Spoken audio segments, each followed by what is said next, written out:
Hola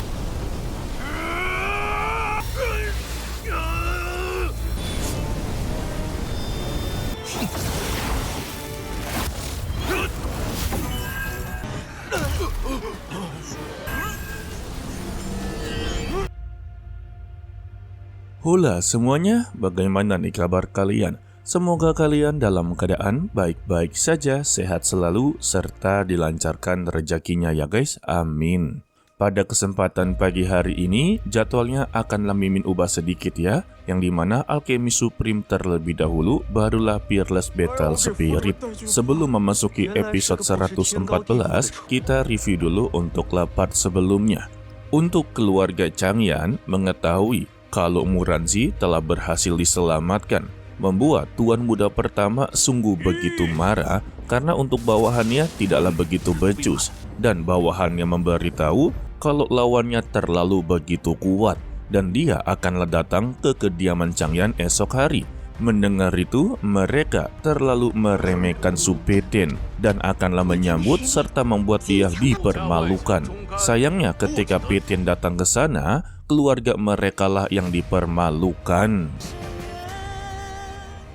Merasa Peitian akanlah mengeluarkan kemampuan begitu hebat, mereka memutuskan untuklah menyerangnya. Sayangnya, hanya dengan satu tangan saja, mereka tidak bisa untuklah menghadapinya. Bahkan ya, mereka sampai terpental-pental.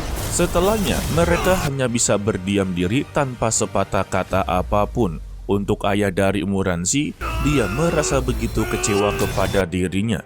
Bisa-bisanya di masa lalu, dia begitu sangatlah buta, mengganggu pernikahan, bahkan sampai membatalkan pernikahan dia dengan Muranzi. Sedangkan Peitian belumlah puas dalam pertarungan ini. Apakah hanya ini saja kemampuan dari ketua kediaman Changyan? Provokasi tersebutlah membuat Changlan benar-benar sangat murka. Dia memberikan alasan untuk sebelumnya dia benar-benar begitu ceroboh.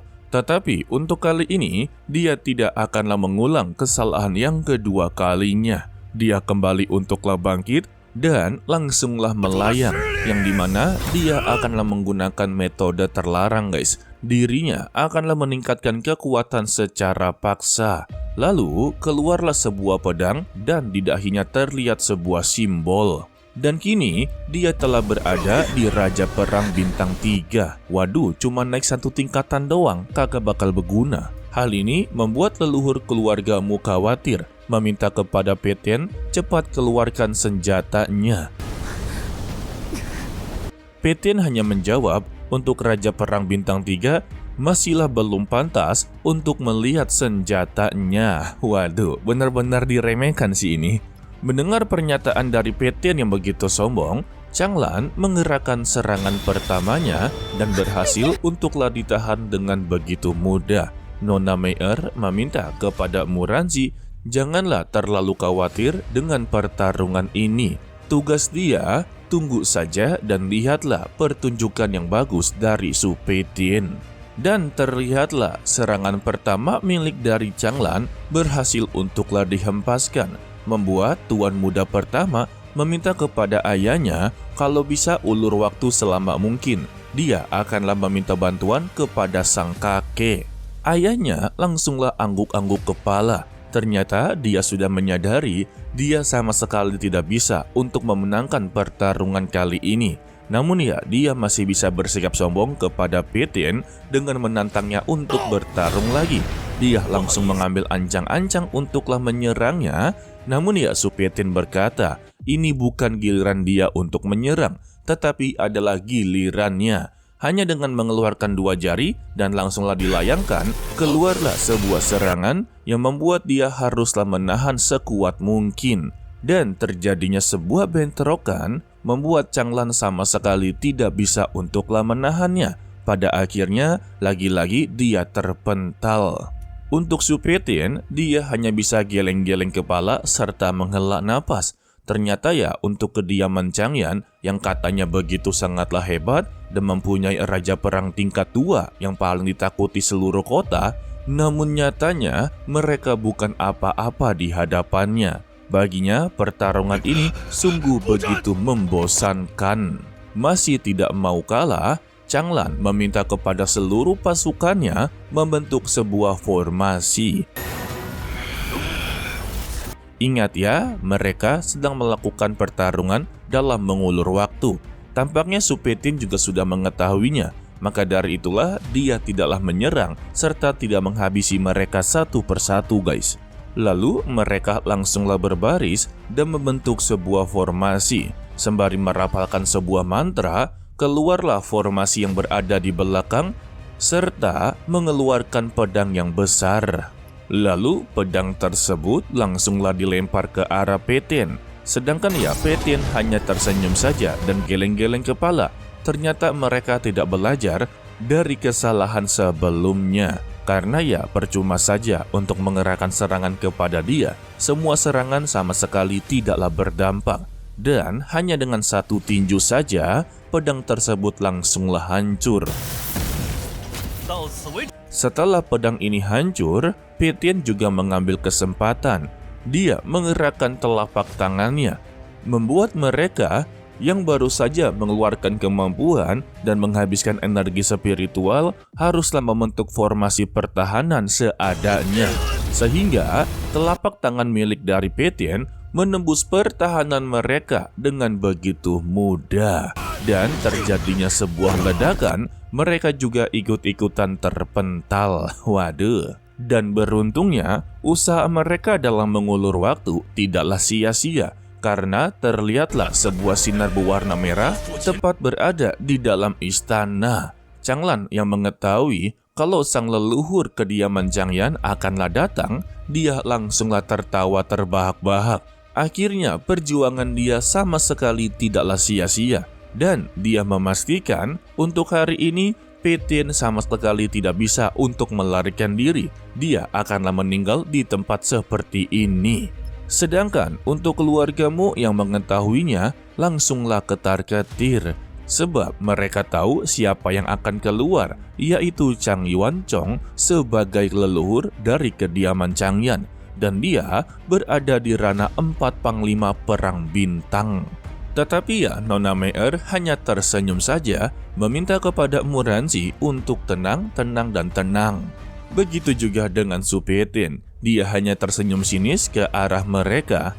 Sebab ya, untuk 4 panglima perang bintang, itu juga masihlah belum cukup menghadapi Su Petin. Sebab ya jelas-jelas dia pernah berhasil untuklah menghabisi nyawa 6 panglima perang bintang. Bahkan pernah berhasil untuklah mengimbangi kemampuan dari 8 panglima perang bintang. Changlan langsunglah selebrasi di awal-awal.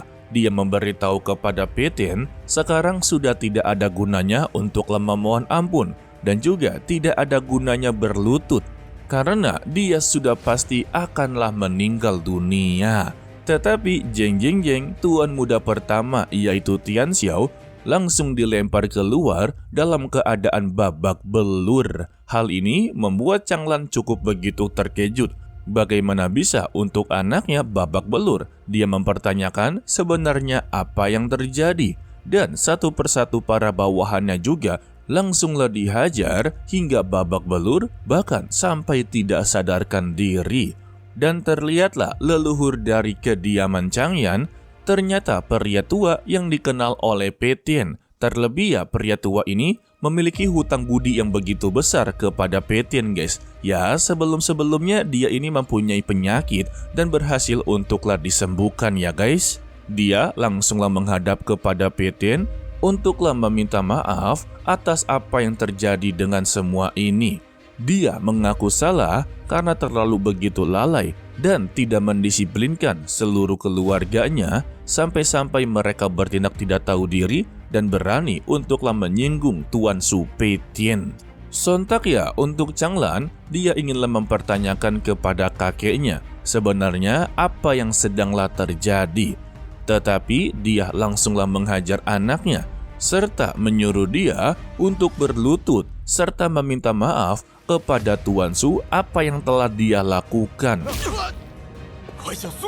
Sebelum dia benar-benar berlutut, dia juga begitu sangatlah bingung dengan mempertanyakan siapa dia sebenarnya. Sampai-sampai kakeknya begitu sangatlah takut serta memberikan hormat kepada Peitian. Dan sang kakek pun mengeluarkan tekanan spiritual dengan memberitahu kepada mereka semua tidak ada satupun dari mereka yang berhak mengetahui identitas dari Tuan Su Peitian. Lalu dia menyuruh mereka semua untuklah meminta maaf kepada Peitian sekarang juga. Jika tidak, maka dia sendirilah yang akan bertindak kasar kepada mereka. Bisa-bisa dia juga tidak akanlah segan-segan untuk menghabisi nyawa keluarganya sendiri. Alhasil ya, untuk Changyan dan juga Tian Xiao langsunglah bersujud dan merangkak ke arahnya Su Peitian untuklah meminta maaf atas apa yang mereka lakukan selama ini, serta juga meminta maaf kepada Muranxi. Begitu juga dengan sang leluhur atau Chang Yuanchong, langsung mengambil panggungnya dalam meredakan perselisihan ini. Keluarga Changyan bersedia untuklah menjadi aliansi dari keluarga Mu. Namun yang ternyata Peitian masihlah belum puas dalam pertarungan kali ini. Dia akanlah memaafkan atas perlakuan mereka selama ini dan melupakan permasalahan ini juga. Tetapi ada satu syarat, asalkan mereka bisa untuklah menerima serangan pedangnya, maka dia akanlah mengabulkan semua permintaan maaf mereka. Dan masalah ini semua akanlah dilupakan saja. Lantas ya mereka berdua bangkit berdiri dengan gemetar, sebab untuk tangan kosong saja mereka sudahlah babak belur. Apalagi dengan sebuah pedang, sudah pasti mereka akan terluka parah. Tetapi ya apa daya, ini adalah kesempatan terakhir yang diberikan oleh Peitian, maka mereka tidak ada pilihan lain lagi. Jadi ya hanya bisa menerima dalam keadaan pasrah saja. Lalu mereka pun langsung baris berbaris untuk membentuk sebuah formasi pertahanan paling terkuat. Dan Peitian akhirnya mengeluarkan pedang api esnya, sembari berkata dia hanya akan mengeluarkan kekuatan 10% pedangnya saja. Siapa sangka hanya dengan 10% kekuatan, pedang tersebut berhasil untuklah menembus pertahanan mereka yang begitu sangatlah kuat.